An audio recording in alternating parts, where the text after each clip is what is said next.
اسی طرح سورہ یاسین کے لیے بھی نبی کریم صلی اللہ علیہ وسلم کے روایات سے مختلف قسم کے فضائل ثابت ہیں۔ حضرت انس رضی اللہ تعالیٰ عنہ ارشاد فرماتے ہیں کہ نبی کریم صلی اللہ علیہ وسلم نے فرمایا کہ ہر چیز کا ایک دل ہوتا ہے، قلب یعنی کہ دل ہوتا ہے،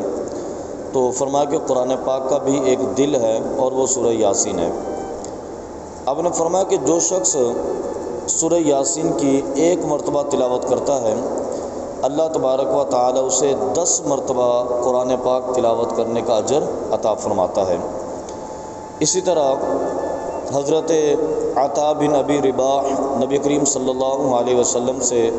ایک روایت ذکر کرتے ہیں، یہ اصل میں تابعی ہیں اور یہ مرفوعاً روایت ذکر کرتے ہیں۔ فرماتے ہیں کہ مجھ تک نبی کریم صلی اللہ علیہ وسلم کی یہ حدیث مبارکہ پہنچی، آپ نے فرمایا کہ جس نے دن کے شروع میں سورہ یاسین تلاوت کی تو اس کی تمام دینی اور دنیاوی حاجات پوری ہوں گی، اور جس نے رات کے شروع میں سورہ یاسین تلاوت کی تو اس کی رات کی تمام دینی اور دنیاوی حاجات پوری کی جائیں گی۔ اسی طرح حضرت معقل بن یسار رضی اللہ تعالیٰ ایک حدیث پاک نبی کریم صلی اللہ علیہ وسلم سے ذکر کرتے ہیں، آپ فرماتے ہیں کہ آقا علیہ السلام نے فرمایا کہ جس شخص نے اللہ کی رضا کے لیے سورہ یاسین تلاوت کی تو اس کے ماضی کے تمام گناہ معاف فرما دیے جائیں گے۔ اسی طرح حضرت عبداللہ بن عباس رضی اللہ تعالیٰ عنہ نبی کریم صلی اللہ علیہ وسلم کی بارگاہ اقدس سے یہ ذکر کرتے ہیں، آپ فرماتے ہیں کہ میں چاہتا ہوں کہ میری امت کے ہر شخص کے دل میں سورہ یاسین ہو، یعنی کہ آپ نے اس خواہش کا اظہار فرمایا کہ میری امت کے ہر شخص کے دل میں سورہ یاسین ہو، یعنی کہ وہ سورہ یاسین کو یاد کرے اور یاسین کو تلاوت کیا کرے۔ آقا علیہ السلام نے ایک اور مقام پر ذکر کیا، فرمایا کہ سورہ یاسین اپنے مردوں کے پاس ذکر کیا کرو، یعنی کہ جس شخص کی روح قبض ہونے والی ہو اور وہ اس دنیا سے روانہ ہونے والا ہو نا، تو اس کے پاس بیٹھ کر سورہ یاسین کی تلاوت کیا کرو، اس سے اس کے دنیا سے جانے کے مراحل اور آخرت کے مراحل یہ دونوں آسان ہو جاتے ہیں۔ حضرت معقل بن یسار رضی اللہ تعالیٰ عنہ نے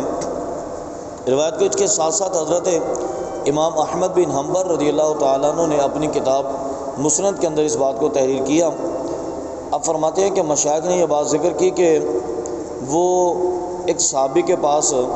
ان کے موت کے وقت حاضر ہوئے، تو جب ان کے پاس گئے تو انہوں نے اپنے ناظرین میں سے حاضرین میں سے پوچھا کہ کسی کو سورہ یاسین آتی ہے؟ تو ایک صاحب ان میں سے کہنے لگے جی مجھے آتی ہے۔ آپ نے فرمایا کہ سورہ یاسین کی تلاوت شروع کرو۔ انہوں نے سورہ یاسین کی تلاوت کی، حتیٰ کہ وہ سورہ یاسین کی تلاوت کرتے رہے اور ان کی روح قبض ہو گئی، اور فرماتے کہ ہمیں خبر تک نہ ہوئی، یعنی کہ ویسے تو اس دنیا سے رخصت کے مراحل بسا اوقات بڑے سخت ہو جاتے ہیں، لیکن اللہ تبارک و تعالی اس سورہ مبارکہ کی وجہ سے بڑی آسانیاں عطا فرماتا ہے۔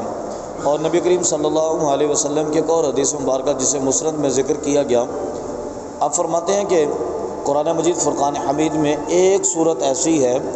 جو اپنے پڑھنے والے کے لیے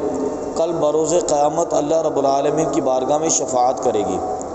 وہ اللہ کی بارگاہ میں عرض کرے کہ کیا رب ذوالجلال اس بندے کی میری وجہ سے بخشش کر دی جائے، تو پھر آقا علیہ السلام نے فرمایا کہ وہ سورہ جو ہے وہ سورہ یاسین ہے۔ سورہ یاسین کے اندر اللہ رب العالمین جل جلالہ نے شروع کے اندر تو اپنے انبیاء کرام کی تکذیب کرنے والوں کی سختی سے ڈانٹ فرمائی، ان کی زجر و توبیخ کو ذکر کیا،